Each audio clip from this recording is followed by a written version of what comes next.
Sulat ni Apostol Pablo sa mga taga-Kolosas, kaapat na kabanata.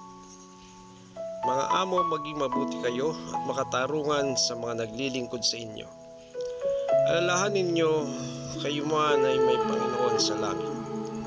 Maging matyaga kayo sa pananalangin, laging handa at nagpapasalamat sa Diyos.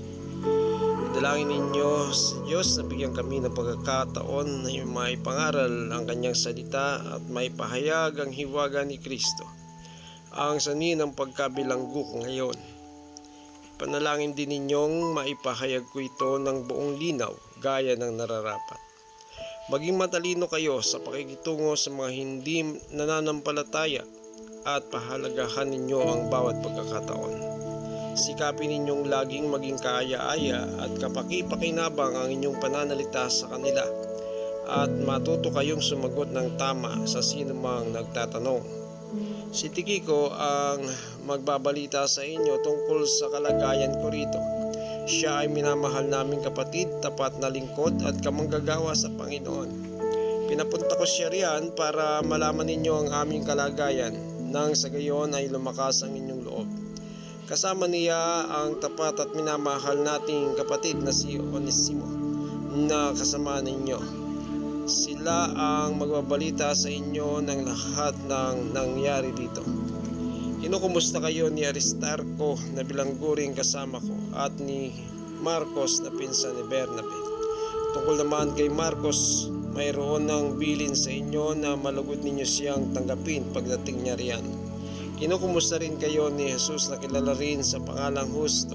Silang tatlo lamang ang Kristiyanong Hudyo rito na kasama ko sa pangaral tungkol sa paghahari ng Diyos at sila ay malaking tulong sa akin. Kinukumusta rin kayo ng kababayan ninyong si Epapras na lingkod ni Kristo Jesus. Lagi niya ang idinadalangin ng buong taimtim na kayo maging tapat, ganap at lubos na masunurin sa kalooban ng Diyos. Saksi ako sa pagsisikap niya para sa inyo at sa mga nasa Laodicea at Hierapolis.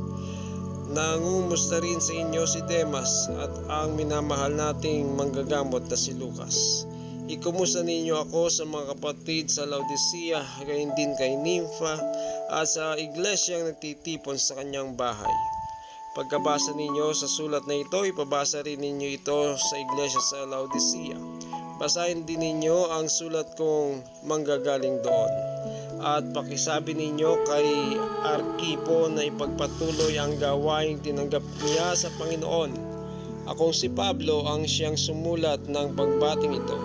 Huwag ninyo sanang kalilimutan na ako'y nakabilanggo. Naway sumainyo ang pagpapala ng Diyos.